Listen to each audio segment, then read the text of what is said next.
Dol Guldur, you've heard the name, before the fortress of the necromancer, the place where Gandalf found Thra-broken, where Galadriel walked in light and tore it stone from stone. But what if I told you Sauron wasn't the beginning of Dol Guldur's darkness? What if the evil that wasn't planted, but awakened? This isn't just a fortress. This is something much deeper, a place where the world forgot to heal, a hill that remembers what others want to forget. This is the story of Dol Guldur, the sorcerer's hill, the nameless. Before the shadow we knew. And we begin before Sauron, before the name Dol Guldur was ever spoken, where the evil really began. Part 1, the hill that watched and waited long before it bore the name Dol Guldur, before even the greenwood darkened and became Mirwood. There was a hill, just a hill, bare, windswept, and oddly still. Its slopes were steep and stony, flecked with patches of moss and thorn bush, as though the forest itself refused to claim it. The crown was strangely flat, as if shaped by some forgotten hand. When the wind passed over it, it made no sound, no rustle, no whisper, only silence, watching on the western edge of the vast forest, perched like a stone among leaves. It offered a clear view to the Anduin and the east beyond. The dwarves of Khazad once passed nearby on their trade routes. The elves of Lothlorien hunted and patrolled the forest's outer edges. And in even older days, the men of the north built sacred waystones nearby, long since vanished beneath ivy and soil. To most, it was simply a place. Some, it was something more. In ancient tales, spoken only in whispers among the silver elves, there's mention of Amon Lank, the naked hill, it was called, that because no great trees grew atop it, the forest seemed to bend around it, leaving the crown of the hill bare. That alone was strange. But the elves believed the land did not want trees there, that something had once happened on its summit long ago, during the elder days, something that made the earth turn away from growth. No one remembered what it was only. It was avoided even when the greenwood was whole and thriving. The southern reaches near Ian Lank had a reputation. The animals acted strangely. The wind moved in unnatural ways. Songs of the stars fell flat in the air. And the sylvan folk, though not given to superstition, did not camp. There was it just an ancient caution, a tale to keep the young from wandering. Or was it something older? Tolkien never directly says what lay beneath Ian Lang before Sauron's arrival. But in the histories of Middle-earth, there are. Saturn's power gravitates to places where the walls between worlds are thin. We see this with Weathertop, with the Barrow Downs, with Mount Graham, with the Dead Marshes, places where time folds in on itself and memory clings to the stones like moss. Could Ian Lung, what would become Dol Guldur, have been such a place, a wound in the world, never quite healed? In unfinished tales, Tolkien hints that even the name Dol Guldur was not given immediately. The darkness grew slowly. The fear was gradual. It was not like Barrett raised by command and malice. It was a claiming, not a construction, which leads us to something unsettling. If Sauron came to Dol Guldur around Third Age 1050, then, for over 30 years, this hill simply sat undisturbed, waiting, watching. And when Sauron chose to return to Middle-earth, in secret, not as a king, but as a whisper, why did he choose that place out of all the hidden corners of the world? Why Dol Guldur? Unless he was called there, drawn to something that already waited, a shadow before the shadow. And if that's true, if Dol Guldur was always watching, then perhaps Sauron didn't make the hill evil. Perhaps he only awoke what had never truly slept. Part 2, a whisper in the greenwood. The greenwood was once the crown jewel of Middle-earth's forests, second in size only to the ancient forests of Beleriand that were lost beneath the waves. It was vast, proud, and alive. Birds filled the canopy. Elves roamed freely beneath its boughs, singing songs to the stars and sharing tales in glades untouched by time. But sometime after the turn of the first millennium of the Third Age, that began to change. And the change, like many of Middle Earth's deeper tragedies, did not come all at once. It began at the subtle creeping. First, the animals grew. Restless beasts of the wood that had long coexisted with the elves began to disappear, or worse, act with unnatural aggression. Packs of wolves began to move as one. Two coordinated, two purposeful birds that once filled the southern branches with song fell silent. Some stopped migrating altogether, as though they feared the skies above that place. Then the plants responded. Vines grew more erratic. Thorny underbrush choked paths that once ran clear. A mildew smell hung in the air. Even in summer, mushrooms sprouted where none had grown before, pale and unwholesome. But the worst was the light. Even on the brightest day, the southern forest seemed dim. The sunlight filtered through the leaves like smoke. And the deeper one went, the more the trees seemed to shift around you, subtly changing the path behind your back. More than one traveler reported becoming hopelessly lost within half a day's walk, even when they believed they were following known routes. By the time the elves gave the region its new name, Tor, Newfuin, the forest under night, or more commonly Mirkwood, the change had spread far enough that even Thranduil in the north took notice. The heart of the forest remained under his protection, but its extremities, especially the south, had grown foul. The name Dol Guldur appeared slowly, not in official edicts, but in songs, warnings, and rumors passed between scouts. At first, it was simply the elves' name for Armin Lance's new shadow Guldur, sorcery, or dark enchantment. When the full name took form, Dol Guldur, the Hill of Sorcery, it was not meant as metaphor. The place itself had changed, but what caused it. The answer officially is Sauron, and it's true that sometime around 1050 of the Third Age, Sauron took up residence there under the guise of the necromancer. He wore no name, raised no banner, but his presence poisoned the land. And yet Sauron, the fallen Maya, had many choices. He could have fled east. He could have hidden beneath the mountains. He could have lingered in the ruined lands of Eriador, where Anna once stood. Why Dol Guldur?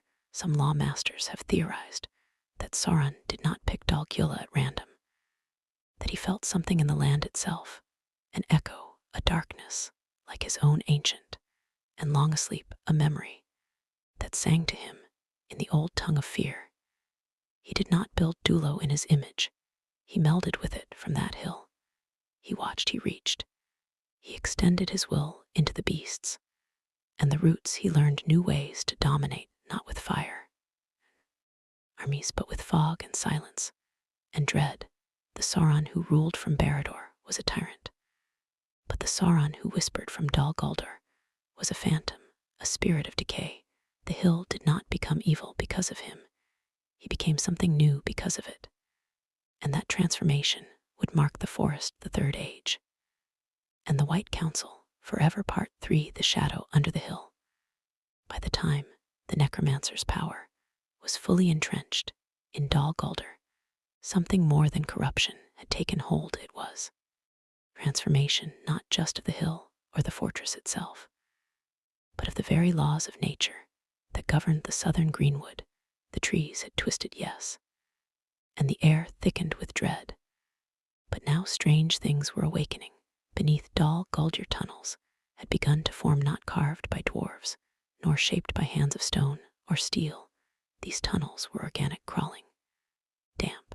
Some were wide enough for a man to walk upright, others so narrow that even a fox would struggle, and all of them stank of rot. This biters came great bloated creatures, descendants of Shallow, who herself was the spawn of Unolant, the primordial devourer of light. These were not ordinary beasts. They were dark spirits clad in monstrous forms, remnants of a hunger that predated the rise of the sun. They had lingered on the edges of the forest for centuries. But under the shadow of Dol Guldur, they grew bolder, and worse, organized. The necromancer's presence did not command them outright. He didn't need to. His power sang to theirs, and they came like moths to flame, There was no pact, no alliance, just a mutual hunger that throbbed through the root veins of the forest spiders of monstrous size, intelligent and cruel, began to infest the southern woods. They spun webs between the trees, not just to catch prey, but to mark territory. They built layers deep and winding. Some say there were spider queens, besides Shalop, lesser spawn of Angolant, that had lain dormant in the dark places of Arga, now called back into motion. And Dol Guldur became the heart. Their nesting grounds. Tolkien is deliberate in his silence. Here he never quite describes Dol Guldur's deepest chambers, but one can imagine halls dripping with webs' nests, pulsing with sacks and bones, so many bones caked in silk forgotten. By time, the elves who patrolled the forest's edges began to disappear.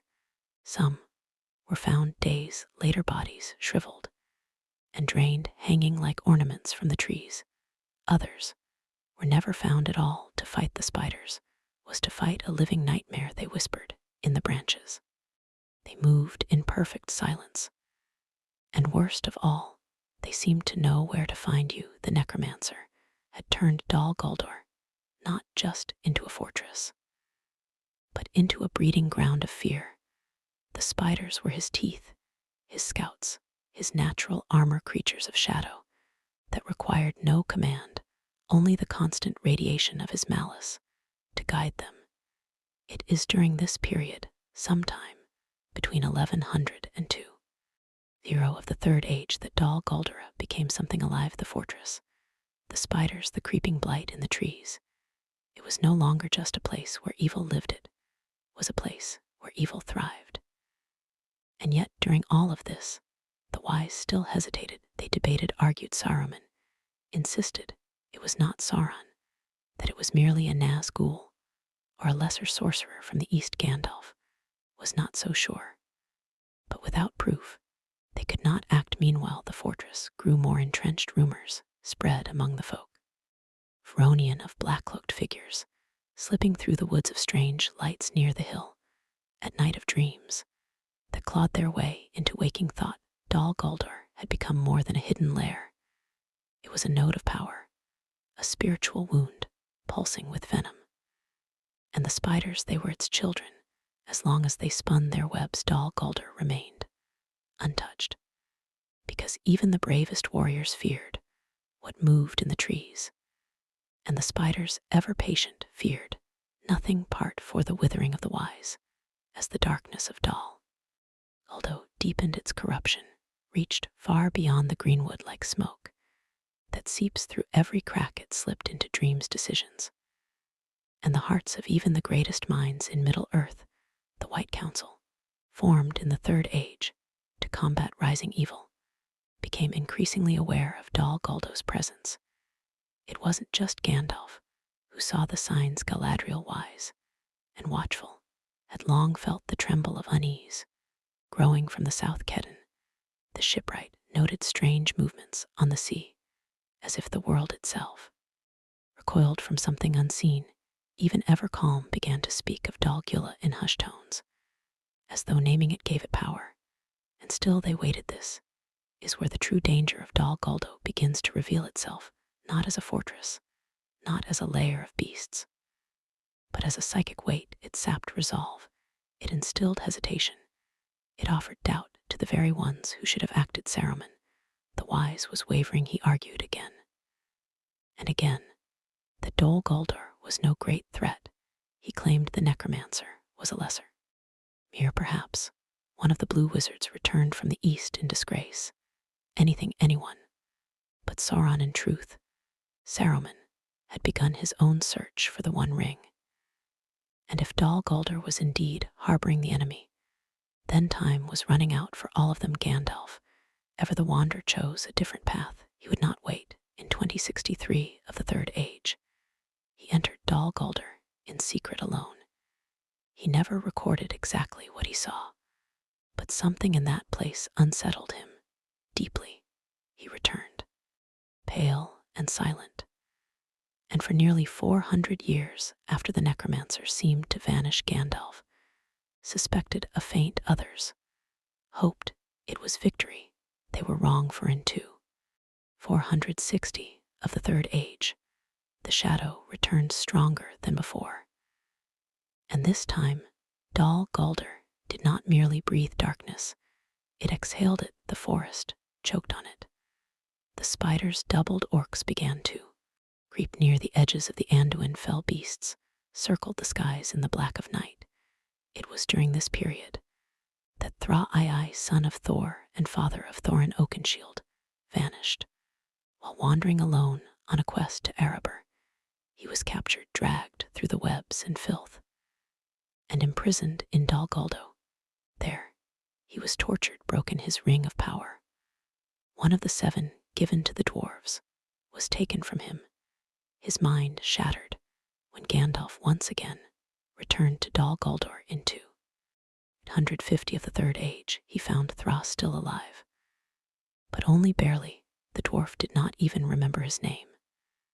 And before he could be freed, he gave Gandalf a single item, the map and key to Erebor, which he had hidden from his captives.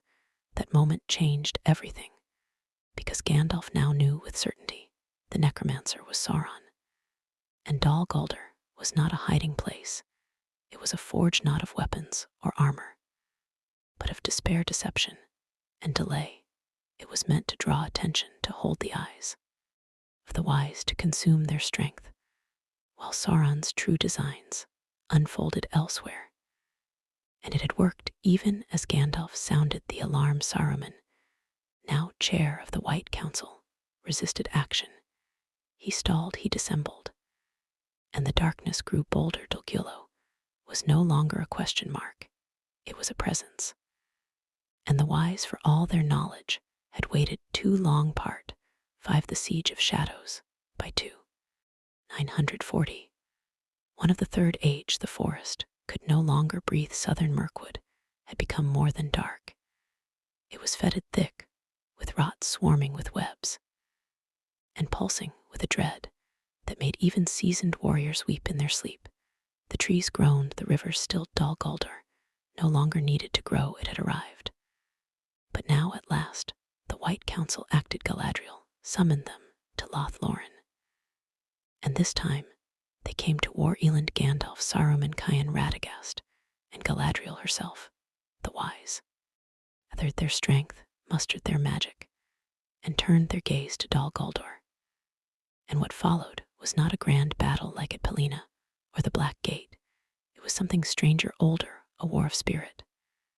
And will a confrontation of light against rot. In Tolkien's own words, the White Council attacked Doldur and drove Sauron from his hold. But that sentence, so clinical in its brevity, hides something deeper, something we must now uncover. For what was it truly that the White Council faced? The necromancer now known. Sauron did not flee in terror, he left because his work was finished.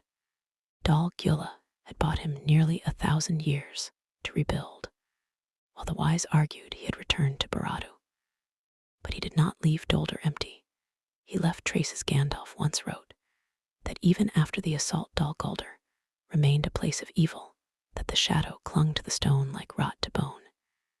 It was not purged, only scattered. The attack had succeeded only in displacing the darkness, not destroying it. And that perhaps was its purpose all along. This is the great irony. The White Council's greatest victory was not a triumph, but a delay. Meanwhile, elsewhere, a company of dwarves departed from the Blue Mountains, led by Thorin Oakenshield.